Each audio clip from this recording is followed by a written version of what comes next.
How to check fees and fee schedule in Kalshi before trading. Hey everyone, welcome back to the channel. If you are new here, don't forget to hit the subscribe button and turn on the notification bell to not miss any updates. In this video, I'm going to show you how to check Kalshi trading fees and understand the fee schedule before placing any trades, so you know exactly what you're paying upfront. So, let's dive right in. Open up any browser and head over to Kalshi.com.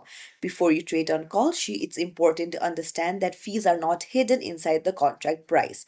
Kalshi charges a separate trading fee, and you can always review this before confirming a trade.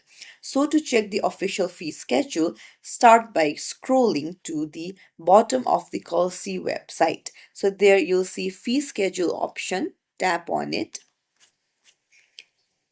and uh, once you tap on it, a new page will open up.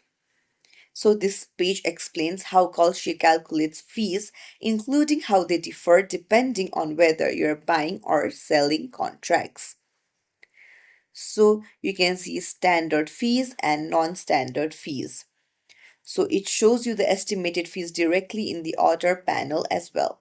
So as soon as you enter the number of the contracts that you want to trade, you'll see a clear breakdown showing the total cost, including the fees. This allows you to understand your full cost and potential profit before you click confirm. So it's a good habit to recheck the fee schedule occasionally, since platforms can update their pricing structure over time. So that's it. Doing this every time helps you fully understand your risk and returns. So if you found this video helpful, don't forget to like the video and subscribe to our channel for more tips and tricks. Thank you for watching.